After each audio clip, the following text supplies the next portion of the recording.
ఊరకుండిన ఎడల ఈ రాళ్ళు కేకలు వేయనని మీతో చెప్పుచున్నాను.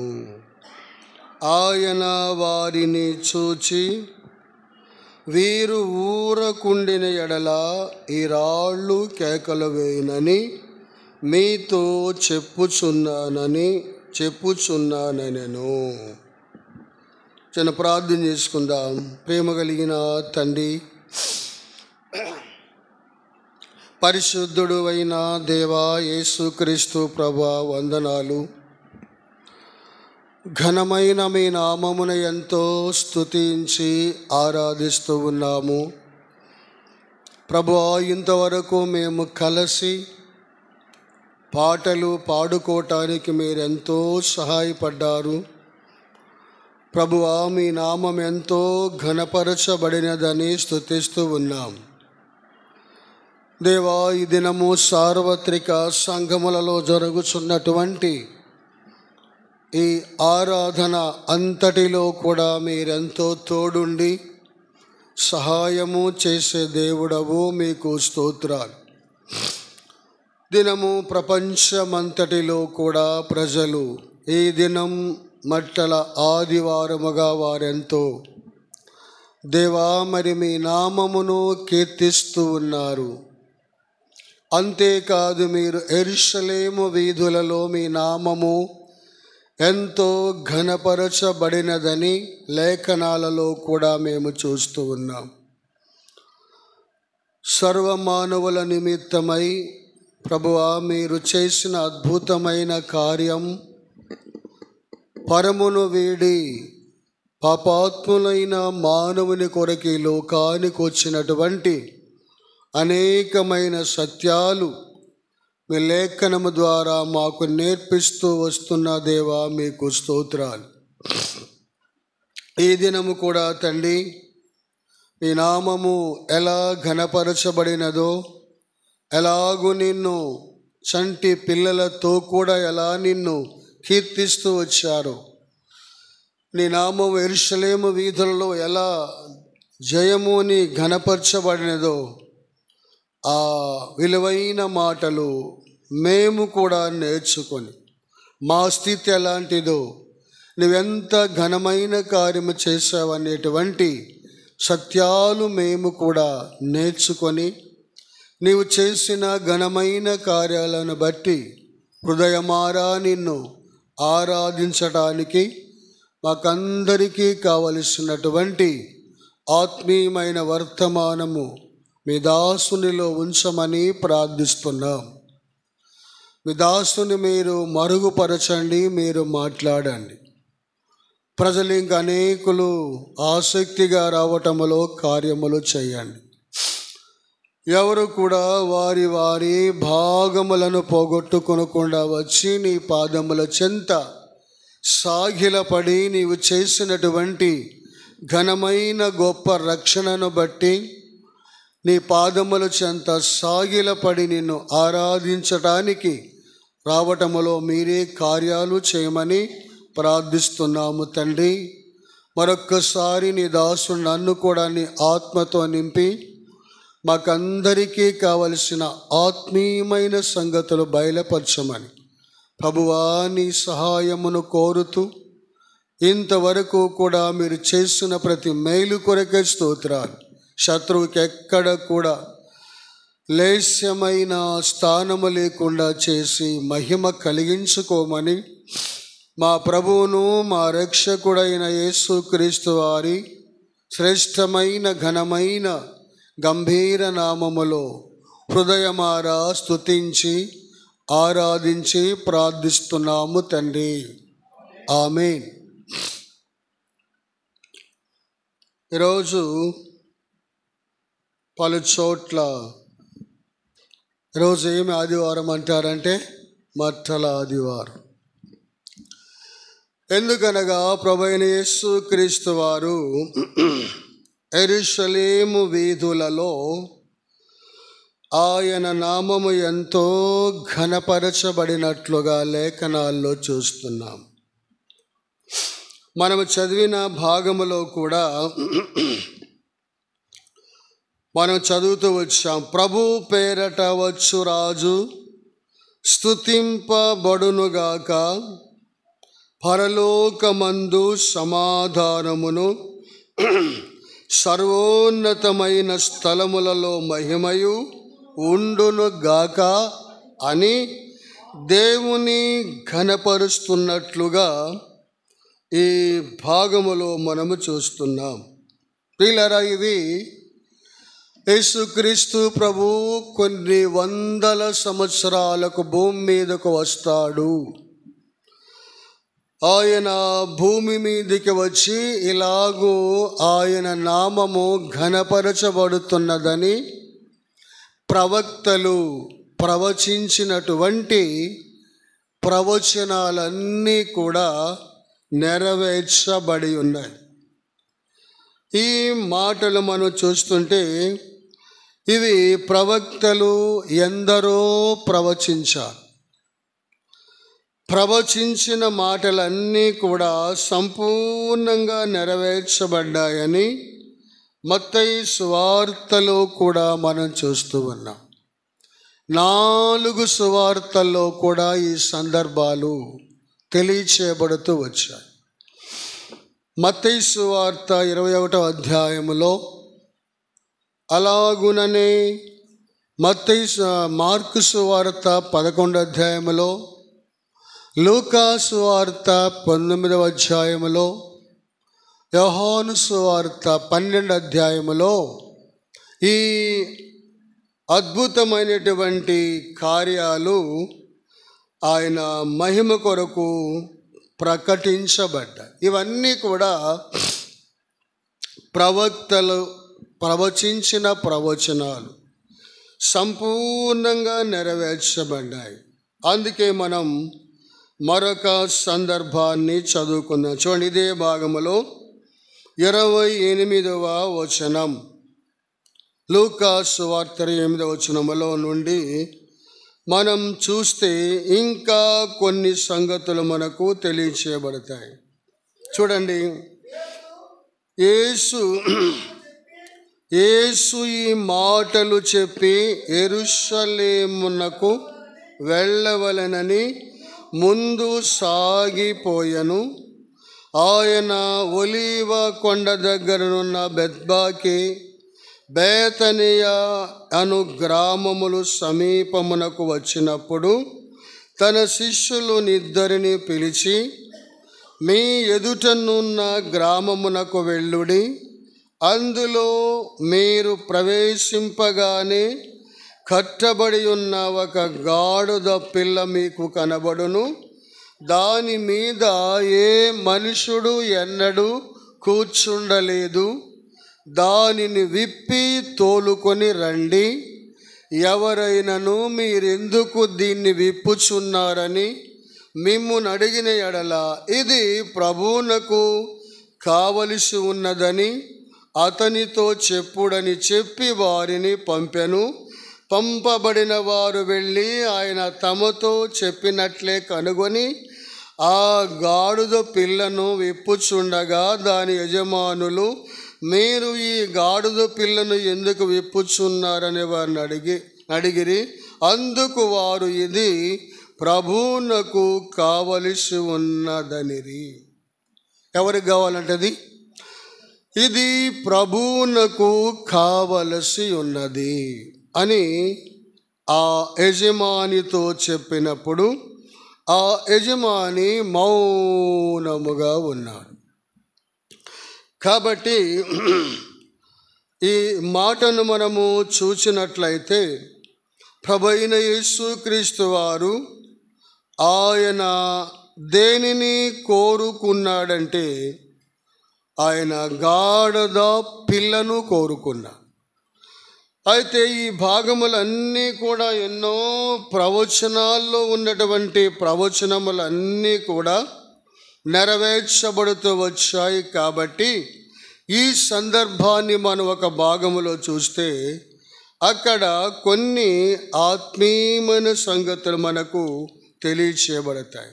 చూడండి, ఈ సందర్భాన్ని మనము చూసినట్లయితే జకరియా గ్రంథం 9వ అధ్యాయములో ఈ సందర్భాలు గురించి మనం చూస్తే కొన్ని ఆత్మీయమైన సంగతులు మనకు నేర్పించబడతాయి. చదువుకుందాం. 9వ అధ్యాయము 9వ వచనం చూడండి. సియోను నివాసులారా బహుగా సంతోషించుడి, యెరూషలేము నివాసులారా ఉల్లాసముగా ఉండుడి. నీ రాజు నీతిపరుడు, రక్షణ గలవాడును, దీనుడనై గాడిదను గాడిద పిల్లను ఎక్కి నీ యొద్దకు వచ్చుచున్నాడు. ఇక్కడ మనం చూస్తున్నాం, ఈ ప్రవచనాన్ని జకరియా ప్రవక్త ఎన్నో వందల సంవత్సరాలకు ముందు ప్రవచించినటువంటి ప్రవచనము 4 సువార్తలలో కూడా ఎందుకు తెలియచేయబడినదంటే, ఈ 4 సువార్తల్లో తెలియచేయబడటానికి కారణం ఏంటంటే, అవి సంపూర్ణంగా ప్రభువైన యేసుక్రీస్తు వారు నెరవేర్చారు. అందుకనే మనం చదువుతూ వచ్చాం కదా, లూకాసు వార్తలో మనం రాజు ఎవరనగా, ఆ రాజు ఎవరంటే 19వ అధ్యాయం మనం చూస్తూ వచ్చాం. లూకాసు వార్త 19వ అధ్యాయము 38వ వచనంలో మనము చదువుతూ వచ్చాం. మళ్ళా చదువుకుందాం. చూడండి ఆ మాట మళ్ళా చదువుకుందాం. ప్రభు పేరట వచ్చు రాజు స్తుతింపబడునుగాక, పరలోకమందు సమాధానమును, సర్వోన్నతమైన స్థలములలో మహిమయు కలిగి ఉండు. ఈ సందర్భం సర్వోన్నతమైన స్థలములలో మహిమయు ఉండును. ఇదే మాట ఓసారి అంటున్నాడు. ఎక్కడంటున్నాడు? లూకాసు వార్తలోనే 2వ అధ్యాయములో యేసు ప్రభువారు జన్మించినప్పుడు దూతలు ఇదే మాట అంటున్నారు. 14వ వచనములో, వెంటనే పరలోక సైన్య సమూహము ఆ దూతతో కూడా కూడి సర్వోన్నతమైన స్థలములలో దేవునికి మహిమయు, ఆయనకిష్టులైన మనుషులకు భూమి మీద సమాధానము కలుగునుగాకని దేవునికి స్తోత్రము చేయుచుండిరి. అందుకే రాజు అనే మాట మనము ఈ భాగములో చూసాం కదా. లూకాసు వార్త 38వ వచనములో 19:38లో చూసాము. అందుకే ప్రభువు పేరట వచ్చు రాజు స్తుతించబడును గాక, పరలోకమందు సమాధానమును, సర్వోన్నతమైన స్థలములలో మహిమయు ఉండునుగాక అని ప్రవచించినటువంటి ప్రవచనములో మనము జకరియా గ్రంథములో చూస్తూ వచ్చాం. ఎవరు ఆ రాజు? ఆ రాజు ఎలాంటి స్వభావము గలవాడు అనే సందర్భాలు జకరియా గ్రంథములోనే మనకు కొన్ని తలంపులు మనము నేర్చుకుందాం. రాజు ఎలాంటి వాడు? ఈ రాజుకున్న లక్షణాలు ఎలాంటివి? అందుకన్నాడు, సియోను నివాసులారా బహుగా సంతోషించండి. అంటే బహుగా సంతోషించండి అన్నాడంటే గతములో ఏమి లేదంటే సంతోషము లేదు. యెరూషలేములో సంతోషము లేదు. యెరూషలేము అనే మాటకు అర్థం ఏంటి? ఏ పట్టణం అది? సమాధాన పట్టణం. యెరూషలేము అనగా అర్థం సమాధాన పట్టణం. సమాధానం అనే పేరు ఉన్నది, కానీ ఆ పట్టణములో సమాధానమే లేదు. అందుకని ఆ పట్టణములో ఎంతో మంది రాజులు పరిపాలిస్తూ వచ్చారు. అందుకే ఓ మాట చూసాం కదా, ఏమని? సియోను నివాసులారా బహుగా సంతోషించుడి, యెరూషలేము నివాసులారా ఉల్లాసముగా ఉండుడి, నీ రాజు. ఇక్కడ రాజు అనే మాట చూసాం. అంటే సమాధానము లేదు, సంతోషము లేదు. కాబట్టి జకరియా ప్రవక్త దేవుని ఆత్మచేత నింపబడి ఏమని పలుకుతున్నాడంటే, సియోను నివాసులారా బహుగా సంతోషించండి. అంటే గతములో ఏమి లేదంటే సంతోషమే లేదు. రాజు వస్తున్నాడు, ఆ రాజు వలన మీరు సంతోషిస్తారు. అంటే అర్థం ఏంటి? గతములో ఉన్న రాజుల వల్ల ఏమీ కూడా సంతోషము లేదు. సంతోషము లేదు కాబట్టి ఇదిగో మీ రాజు వస్తున్నాడు, మీరు సంతోషించి ఉల్లసించండి. గతములో రాజు ఆదికాండం 14 అధ్యాయం చూస్తే 11 అధ్యాయంలో అక్కడ ఒక రాజు ఉన్నాడు. నిమ్రోద్ అనే రాజు ఉన్నాడు. తనందరికంటే గొప్పవానిగా ప్రజలందరినీ కూడా పరిపాలించాడు. కానీ తన ప్రవర్తన కానీ తన కార్యములు కానీ ఏవి కూడా ప్రజలను సంతోషపరచల. అందుకే ఎందరో రాజులు పరిపాలించారు. పరిపాలించిన రాజుల ద్వారా ఏమీ కూడా సంతోషము లేదు. అందుకే మొదట ఏమన్నాడు చూడండి, ఇక్కడున్న రాజు, నీ రాజు అనే మాట చూస్తే ఈ నీ రాజు అనేటువంటి రాజులో ఉన్న కొన్ని ఆత్మీయమైన లక్షణాలు, మంచి సుగుణాలు మనం చూడగలుగుతాం. ఈ రాజు ఎలాంటి వాడో, ఏ స్థితిలో ఉన్నాడో, ఎందుకు ఈ రాజు ద్వారా ప్రజలందరికీ కూడా సంతోషము సమాధానం కలుగుతుందనే సంగతులు మనము కొన్ని, ఈ రాజుకున్న లక్షణాలు కొన్ని మనము ఈ భాగములో చూడగలుగుతాం. అందుకొరకే చాలామంది రాజులు పరిపాలిస్తూ వచ్చారు. ఇశ్రాయేలుకి రాజు ఎవరు? మొదటి రాజు ఎవరంటే ఎవరైనా సౌలు. సౌలు ద్వారా ప్రజలు ఏమాత్రం కూడా సంతోషించలేదు. తన పరిపాలన కూడా సంతోషకరముగా లేదు. అందుకే ఈ రాజులో ఉన్న లక్షణాలు మనము కొన్ని నేర్చుకుందాం. చూడండి, మొట్టమొదట ఈ రాజు ఎలాంటి వాడంటే, ఎందుకంటే సందర్భాన్ని బట్టి, సియోను నివాసులారా బహుగా సంతోషించుడి, యెరూషలేము నివాసులారా ఉల్లాసముగా ఉండుడి, నీ రాజు ఎలాంటి వాడంట? నీతిపరుడు. వస్తున్నటువంటి నీ రాజు ఎవరంటే ఆయన నీతిపరుడు, నీతి గలవాడు. అంటే గతములో పరిపాలించిన రాజులలో ఏమి లేదంటే నీతి లేదు. కాబట్టి వారు నీతిగా పరిపాలించలేకపోయారు. కాబట్టి నీతిగా పరిపాలించలేదు కాబట్టి ప్రజలలో ఏమి లేదంట? సంతోషము లేదు, ఆనందము, ఉల్లాసము లేదు.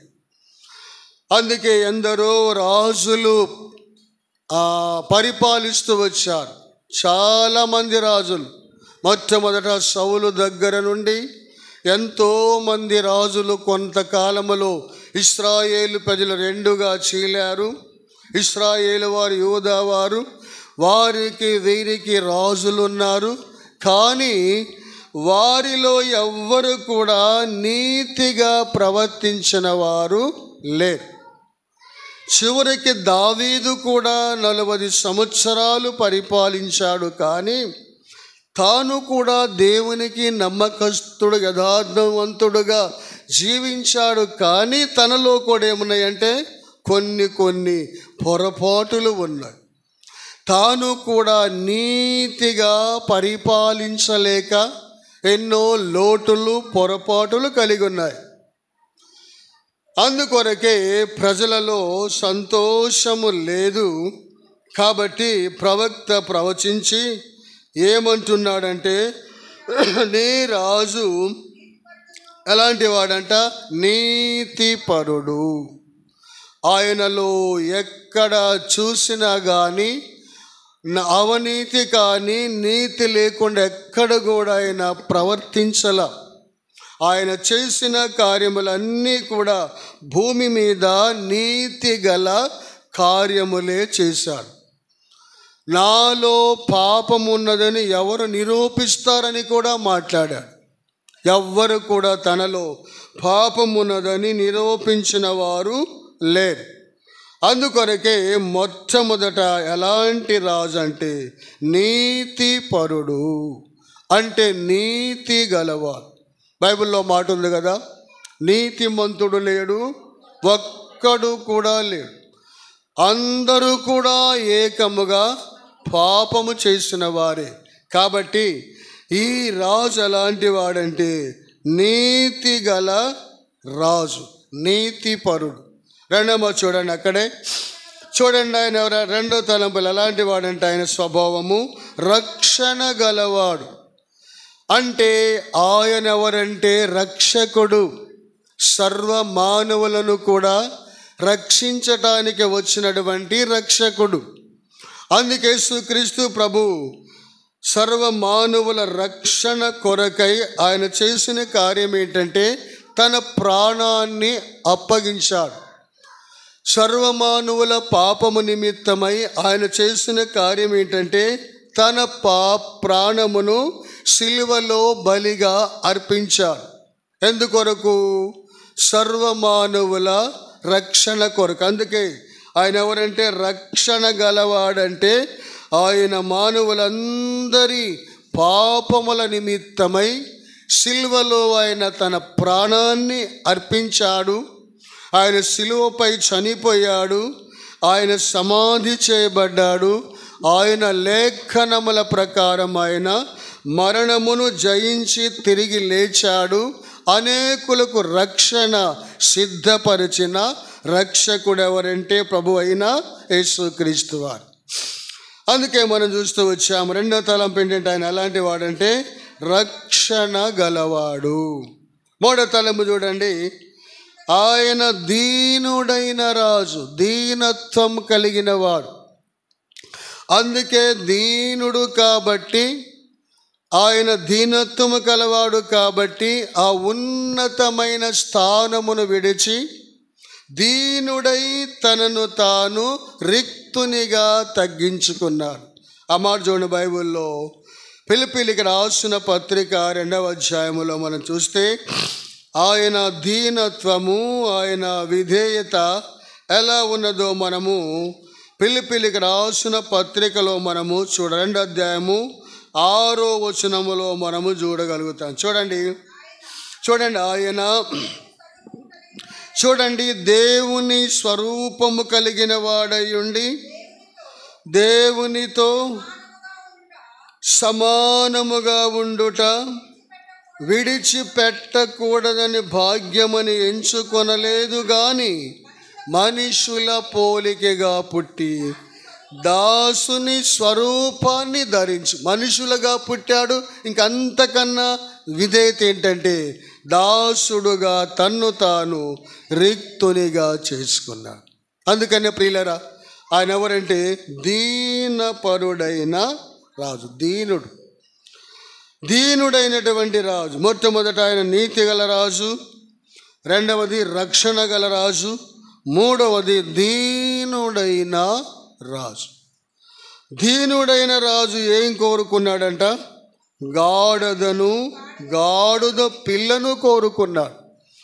అంటే మాట మనం చూస్తూ వచ్చాం. ఎందుకు ఆయన గాడుద పిల్లను కోరుకున్నాడంటే గాడుద దేనికి, అది గాడుద యొక్క స్వభావము దేనికి? ఆ దినాల్లో రాజులు వారు దేనిని ఎక్కి వారు తిరిగేవారంటే వారు గాడుదను ఎక్కి కూర్చుని తిరిగేవారు. సొలొమోను కూడా తాను పట్టాభిషేకం చేయబోతున్నప్పుడు దేని మీద ఎక్కి వచ్చాడంటే గాడుద మీద. అంటే గాడుద దేనికి గుర్తుగా ఉందంటే సమాధానమునకు గుర్తు.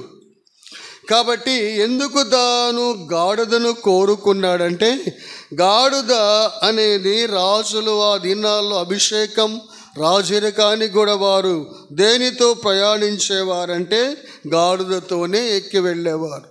గుర్రాలైతే యుద్ధానికి అవి పనికొచ్చాయి, కానీ సమాధానముగా ఉండటానికి వారు ఎక్కి దేని మీద వచ్చేవారంటే గాడిద మీద ఎక్కి వచ్చేవారు. కాబట్టి ప్రియులారా, ఈ గాడిద దేనికంటే సమాధానమునకు మాదిరికరం. మరొక సందర్భం చూస్తే ఆయన ఎలాంటి వాడంటే సమాధానపు రాజు. చూడండి, కింద మాట ఉంటుంది, చదువుకుందాం. 9వ అధ్యాయంలోనే కింద అంటున్నాడు 10వ వచనములో. 10వ వచనం, ఎఫ్రాయిము రథములు ఉండకుండా నేను చేసేదను, యెరూషలేములో గుర్రములు లేకుండా చేసేదను, యుద్ధపు విల్లు లేకుండా పోవును, నీ రాజు సమాధాన వార్త అన్యజనులకు తెలియజేసేవాడట. అందుకన్నాడు, ఎవరంటే ఈ రాజు సమాధానపు రాజు. ఒకటి, ఆయన మొదట నీతి గల రాజు, రెండవది రక్షణ గల రాజు, మూడవది దీనుడైన రాజు, నాలుగవది సమాధానకరమైన రాజు. ఈయన 4 లక్షణాలు ఇక్కడ మనకు కనిపిస్తూ ఉన్నాయి. ఇంకా మనం చూస్తే ఎలాంటి రాజు అంటే 9వ వచనములో 9వ చదువుకుంటూ వచ్చాం. సియోను నివాసులారా బహుగా సంతోషించుడి, యెరూషలేము నివాసులారా ఉల్లాసముగా ఉండుడి, నీ రాజు అనగా నీ రాజు ఎవరంటే ఆయన నమ్మదగిన రాజు. ఏమైతే ప్రవక్తలు ప్రవచించారో వాటన్నిటినీ కూడా నమ్మకముగా నెరవేర్చినటువంటి రాజు. అందుకే 5వ తలంపు ఏంటంటే ఆయన నమ్మదగిన రాజు, నమ్మకమైన రాజు. అందుకే ప్రవక్తలు ప్రవచించినటువంటి ప్రవచనములన్నీ కూడా నెరవేర్చాడంటే ఎవరంటే ఆయన నమ్మకమైన రాజు, నమ్మకమైన కార్యాలు చేశాడు. గతములో ఉన్నటువంటి రాజులు ఏదో కొంతకాలం తాత్కాలికంగా పరిపాలించారు, వారి అధికారాలు వారికి ఉన్న హోదాను బట్టి వారు ప్రవర్తించారు. కానీ ఈ రాజు అయితే ఏమైతే ప్రవక్తలు ప్రవచించారో అవన్నీ కూడా సంపూర్ణంగా నెరవేర్చుతూ వచ్చాడు. కాబట్టి 5వ తలంపులు ఎవరంటేనా నమ్మకమైన రాజు. ఆయన నమ్మకమైన రాజు. 5 మాటలు మనం చూస్తూ వచ్చాం. నమ్మకమైన రాజు. మూడవది సమాధాన రాజు. మరొక మాట ఈ భాగములోనే మనము చూడగలుగుతాం. చూడండి, 9వ వచనములోనే మళ్ళా చదువుకుందాం. సియోను నివాసులారా బహుగా సంతోషించుడి, యెరూషలేము నివాసులారా ఉల్లాసముగా ఉండుడి, ఈ రాజు నీతిపరుడు, రక్షణ గలవాడు, దీనుడనై గాడిద పిల్లను ఎక్కి నీ యొద్దకు వచ్చాను. నీ యొద్దకనగా అందరికీ కూడా అందుబాటులో ఉన్నటువంటి రాజు కదా. మనందరికీ కూడా అందుబాటులో నీ యొద్దకు వచ్చాను. పరమును వీడి కదా, ఆ ఉన్నత స్థానాన్ని విడిచి దేవునితో కూడా సమానముగా ఉండే అధికారాన్ని కూడా విడిచి ఎక్కడికి వచ్చాడంట? నీ యొద్దకనగా మన యొద్దకు ఆయన దీనుడై దిగి వచ్చాడు. మనకు అందుబాటులో మనమందరము కూడా తండ్రి అని పిలవగానే పిలిచేటువంటి అందుబాటులోకి వచ్చాడు. అందుకేమన్నాడంటే నీ యొద్దకు వచ్చి, ఆ మాట చూడండి, గాడిద పిల్లను ఎక్కి నీ యొద్దకు వచ్చి అంటే అందరికీ అందుబాటులో. ప్రపంచములో ఉన్న సర్వ మానవులకు కూడా ఆయన అందుబాటులోనికి వచ్చాడు, అందరి దగ్గరకు వచ్చాడు. అందుకే ఆయన ఎలాంటి రాజు అంటే అందరికీ అందుబాటులో ఉన్న రాజు. ఎన్ని విధాలు చూసాం ఆయనలో మా స్వభావాలు. ఒకటి, నీతిపరుడు. రెండవది, రక్షణ గలవాడు. మూడవది, దీనుడైన రాజు. నాలుగవది, సమాధానపు రాజు. ఐదవది, నమ్మదగిన రాజు. ఆరవది, అందుకు అందరికీ అందుబాటులో ఉన్న రాజు. ఈ 6 స్వభావాలు కలిగిన రాజు ఎవరంటే ఆయనే ప్రభు అయిన యేసుక్రీస్తు వారు. ఇంత విధేయత కలిగిన స్వభావము కలిగిన రాజు దేనిని ఎన్నుకున్నాడంటే, దేనిని కోరుకున్నాడు? గాడుద పిల్లను కోరుకున్నాడు. ఎందుకని? ఎన్నో రకరకాల గొప్పవి ఉన్నవి కదా, గొప్ప జంతువులు ఉన్నవి కదా, సింహాలు ఇవన్నీ ఉన్నవి కదా. ఎందుకు గాడుదనే కోరుకున్నాడు? ఎందుకు ప్రవక్త ఆ రీతిగా ప్రవచించాడు? ఎందుకు దేవుడు ఆత్మచేత తనకు అలాంటి తలంపు ఇచ్చాడంటే, ఈ గాడుద ఎలాంటిదంటే, గాడుదకున్న స్వభావము ఎవరిలో ఉందంట? మనుషులలోనూ గాడిదకున్న స్వభావం ఒకే విధంగా ఉంటున్నాయి. అంటే గాడిదను తాను ఎన్నుకున్నాడంటే గాడిద వంటి స్వభావము కలిగిన మన కొరకే ఆయన ఈ లోకానికి వచ్చాడు. గాడిద ఎలాంటిదంటే, గాడిద అరుపు కానీ, దాని రంగు కానీ, దాని నడక కానీ ఎవ్వరు ఇష్టపడరు కదా. ఆ గాడిద తిరిగే స్థలాలు కూడా మురికి స్థలాలు, రోత స్థలాల్లో తిరుగుతుంది. ఆ గాడిద కూడా మురికి బట్టలు మోస్తూ తిరుగుతుంది. అలానే మానవుని యొక్క స్వభావము కూడా ఎలాంటిదంటే, మన మాటలు కానీ, తలంపులు కానీ, క్రియలు కానీ ఏవి కూడా మంచివి లేవు. అందుకనే బైబిల్లో మాట మనం చూడగలుగుతాం. రోమిలకు రాసిన పత్రికలో పౌలు గారు అంటున్నాడు. అంతేకాదు ఇంకో మాట ఉంది బైబిల్లో, యెషయా గ్రంథము 1వ అధ్యాయము 6వ వచనములో కూడా చూస్తే ఓ మాట మనకు తేటగా తెలియజేస్తుంది. 6వ వచనం 1:6 1:6 కంటే 5 చదివితే బాగుంటుంది, బాగా అర్థమవుతుంది. చూడండి. నిత్యము తిరుగుబాటు చేయుచు మీరేలా ఇంకను కొట్టబడుదురు. ప్రతివాడు నడినెత్తిన వ్యాధి కలిగి ఉన్నాడు. ప్రతివాని గుండె బలహీనము. ఎలా ఉన్నదంటే, మానవుని స్థితి ఎలా ఉన్నదంటే, ప్రతివాడు నడినెత్తిన వ్యాధి కలిగి ఉన్నాడు. అంటే తలంపులలో మానవుడు చెడిపోయాడు. తర్వాత గుండె బలహీనము. అంతేకాదు ఇంకేమన్నాడంటే, అరకాలు మొదలుకొని తల వరకు కొంచెమైనా స్వస్థత లేదు. ఎక్కడ చూసినను గాయములు, దెబ్బలు, పచ్చిపుండ్లు, అవి పిండబడలేదు, తైలముతో మెత్తన చేయి. ఇలాంటిది మానవుని యొక్క స్థితి. అంటే మంచిదంటూ ఏది కూడా లేదు, మనలో మంచిది లేదు. అందుకే మనం ఎలాంటి స్వభావము గలవారం అంటే గాడుద వంటి స్వభావము గలవారు. అలాంటి గాడుద వంటి స్వభావము గలవారము కాబట్టే దేవుడు దేన్ని ఎన్నుకున్నాడంటే గాడుదను కోరుకున్నాడు.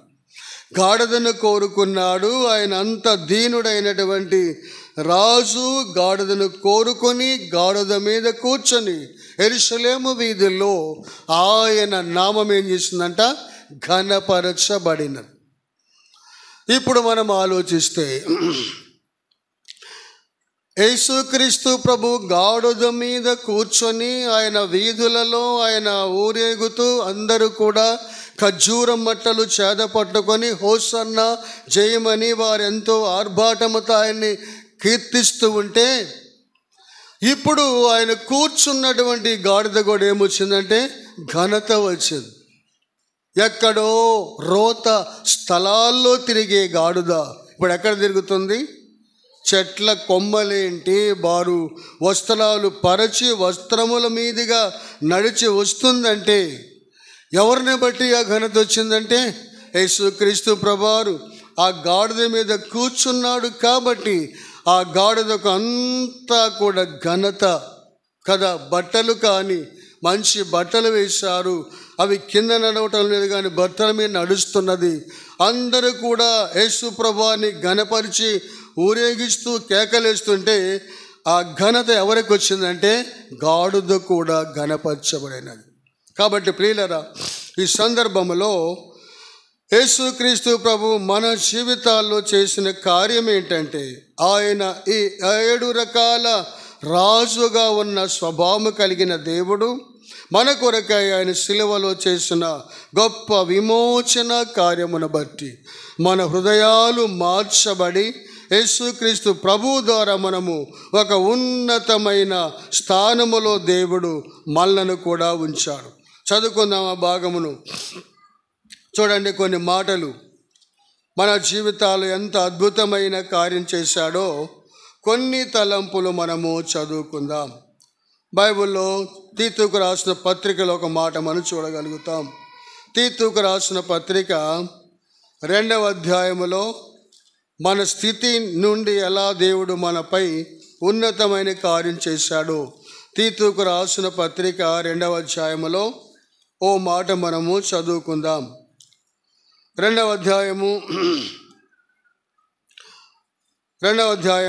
14వ వచనం చూడండి. ఆయన సమస్తమైన దుర్నీతి నుండి మనలను విమోచించి సత్క్రియలందు ఆసక్తి గలవారుగా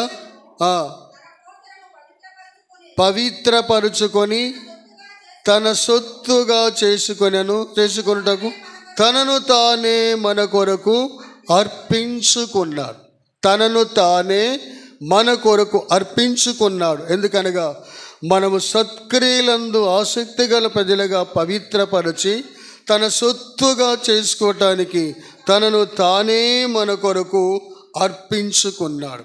కాబట్టి యేసుక్రీస్తు ప్రభు చేసినటువంటి అద్భుతమైన కార్యమును బట్టి నిత్యము కూడా మనం దేవుని ఘనపరిచే గొప్ప ఘనత యేసు ప్రభు ద్వారా మనకు ఆయన అనుగ్రహించాడు. అందుకొరకు మనం దేవుని ఎలా ఆరాధించాలంటే మనము కూడా ఈ సమయంలో ప్రభువా నేను కూడా గాడిద వంటి స్వభావము గలవాడను, అందుకే నీవు గాడిదను కోరుకున్నావు.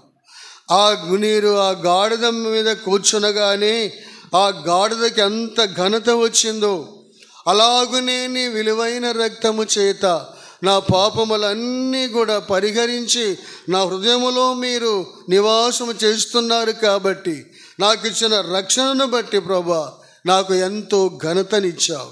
ఉన్నతమైన దేవుని ఆరాధించే గొప్ప భాగ్యము నాకు ఇచ్చావు. నా తలంపులు మార్చావు, నా మాటలు మార్చావు, నా ప్రవర్తన మార్చివేశావు. అన్ని పరిస్థితుల్లో నీకు నేను సత్క్రియలు చేసేటువంటి అనుభవాన్ని నాకు ఇచ్చావయ్యా. అందుకు నేను నిన్ను స్తుతిస్తూ ఉన్నా. నీతిపరుడవు, తర్వాత రక్షణ గలవాడు, దీనుడు, నమ్మదగిన రాజు, ఇంకా సమాధానపు రాజు అందుబాటులోనికి వచ్చి ఎంతగా నా పట్ల నీ కార్యం జరిగించు, ఎంతగా నా పట్ల నీ ఉన్నతమైన ఉద్దేశము జరిగించి నీతో నిత్యము కూడా యుగ యుగాలు సదాకాలం ఉండే గొప్ప అద్భుతమైన కార్యము నా జీవితంలో చేసు. ఇంత ఘనకార్యం చేసిన ప్రభువా నీకు ఏమిచ్చి నా రుణాన్ని తీర్చుకుంటాను. ఏమిస్తాం మనం? హృదయపూర్వకమైన స్తుతి ఆరాధన ప్రభువా నీకు సంపూర్ణంగా సమర్పిస్తున్నాను అని మనం ప్రభువుని ఆరాధించి ఆయన నామమును ఘనపరచుదాం.